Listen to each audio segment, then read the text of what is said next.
Estrutura geral da vida. Introdução. Vou formular as questões dentro de uma cadeia hierárquica, se é que essa abordagem é válida. Parto de cima para baixo, daquilo que tradicionalmente se denomina queda do espírito, frequentemente associada à chamada queda dos anjos. As instâncias consideradas são Neshama, Yeshidá, Ruach, Nefesh, Guf, Shayá, Minchá e Maná. Essas 8 hierarquias estão sendo organizadas por uma lógica conceitual não misturada, com o objetivo de desinonimizar os termos. Não consigo aceitar que conceitos distintos entropizem a ponto de terem seus significados trocados ou fundidos como se fossem a mesma coisa. Esse problema surge na leitura de muitos autores. Alguns interpretam literalmente, outros invertem figuras de linguagem, outros recorrem a ironias simbólicas. Para compreender esses textos, é indispensável analisar o contexto completo, o conhecimento local da época, o cenário político vigente, tanto de oposição quanto de situação. A religião sempre foi, é e continuará sendo política. O conflito aparece quando se mistura religião com espiritualidade. Não consigo realizar essa mistura. Religião são grupos, e grupos funcionam como times, disputando quem é mais forte ou quem vence. Espiritualidade não é time, não é religião e não é tema de discurso materialista. Espiritualidade é assunto de raiz. É onde o ser nasce, desenvolve o psíquico e, em determinado ponto, compreende que o psíquico, por si só, não responde às perguntas fundamentais. As perguntas são óbvias.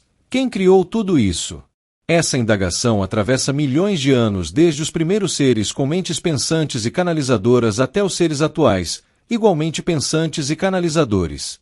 As pinturas rupestres, as imagens nas cavernas, as formas nas pedras e nas montanhas demonstram que o ser humano sempre recebeu algo do além. É esse além que tanto os pensantes antigos quanto os contemporâneos tentam compreender, buscando explicações lógicas. É essa lógica que trago aqui, desmistificando os nomes e os termos usados por gerações de pensantes e pensadores, de era em era, até os dias atuais. Sem dogmas, sem máscaras e sem medo de expor neologismos, apresento esta quebra de paradigmas provocada pelas conveniências políticas, públicas, religiosas e seculares. Estrutura geral da vida. A vida é formada por 3 dimensões fundamentais. A carne, que absorve e expressa os fenômenos biológicos. O psicológico, gerado pelos motivos criados e experienciados. O etérico, que simultaneamente influencia e é influenciado por sintonia, frequência e ressonância. A vida emerge da sinergia desses 3 corpos. Não existe vida sem a integração da alma enquanto universo, assim como não existe vida sem um guf enquanto criatura somática, psíquica e etérica. Tampouco existe vida sem a integração de todas as instâncias, da primeira à 8ª. Cada instância está ligada à outra, e todas estão interligadas pelo uno. O uno não é o um. O um é o singular, a proporção inicial que dá origem à pluralidade. O uno é a totalidade integrada dessa pluralidade, em estado de coerência. Neshama, Yeshidá, Ruach, Nefesh, Guf, Shayá, Minchá e Maná constituem o uno material do mais denso ao mais sutil. Esse sistema não existe de forma desconexa. Ele é contínuo, integrado e interdependente. Yeshidá, unidade absoluta em trânsito. Yeshidá representa a unidade absoluta, resultante da união das 72 consciências, os chamados 72 nomes de Deus na tradição cabalística, também associados às hierarquias angélicas descritas por autores como Santo Agostinho. Essas consciências interconectadas formam uma única consciência coesa, destinada à formação da alma. Trata-se ainda de um estado de criação, pertencente ao mundo de Beria, razão pela qual Yeshidá se encaixa melhor como a segunda instância, de cima para baixo. O chamado anjo caído é, na verdade, o ser humano encarnado. A queda não deve ser entendida de forma demonizada, mas como processo pelo qual a unidade atravessa suas fases até alcançar a matéria, tornando-se um ser experienciador na carne. Ruach, campo psíquico e volitivo. Ruach, a alma, corresponde ao campo psíquico e volitivo, ocupando a terceira instância hierárquica. Ela se molda às 7 esferas etéricas da Terra e funciona como abrigo das experiências do ser ao longo de múltiplas existências. Raramente uma alma se desfaz após uma única experiência planetária. Ao encarnar, o ser erra e acerta até assimilar os aprendizados oferecidos pelo planeta. Ao desencarnar, passa a habitar as esferas etéricas da alma. Por meio da sétima esfera, a esfera conselheira, forma-se uma nova porção da consciência primordial, lançada como Nefesh, a vida instintiva encarnada. Nefesh Guf, vida encarnada. O Nefesh manifesta-se como um raio vital que se direciona aos pais biológicos, e por meio da união do óvulo com os milhões de espermatozoides, fisicaliza-se em um único ser. Esse ser recebe o Guf, o corpo físico, definido como a tríplice união do soma, biológico, psíquico, etérico.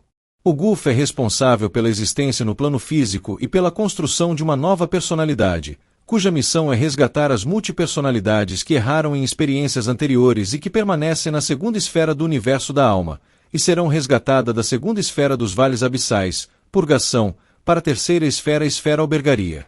Shaya, vida consciente. Shaya é o fluido magnético da vida consciente, adquirido por ações positivas físicas, mentais e éticas que favorecem a evolução do ser encarnado. Esse magnetismo se implanta nos 7 raios da aura energética do Guf. Todo ser nasce com um quantum energético básico comum, porém, o acúmulo ou a perda de magnetismo depende diretamente das ações realizadas. Entre os 7 raios da aura formam-se 49 sub-raios, que constituem o campo magnético ativo Shaya. Minshá e Maná é emissão e sustento. Minshá é a oferta ou emissão energética. Funciona como fluido magnético transmitido por meio de preces, orações, ações conscientes e imposição das mãos, atuando como condutor por onde a informação espiritual trafega. Maná é a substância informacional transportada por esse condutor. É o alimento etérico que sustenta o cumprimento da missão e mantém a coerência do processo. O princípio da onda. Tudo funciona como onda, a subida e descida, ora semiciclo positivo, ora semiciclo negativo, quadrantes que se alternam. Tudo no universo pulsa, expande-se e contrai-se. Cada célula, cada átomo, elétrons, prótons, nêutrons e até o bóson de Higgs participam desse mesmo movimento desde o instante da criação.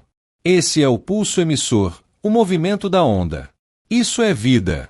Da onda nasce a partícula. Da partícula retorna a onda em reciprocidade contínua.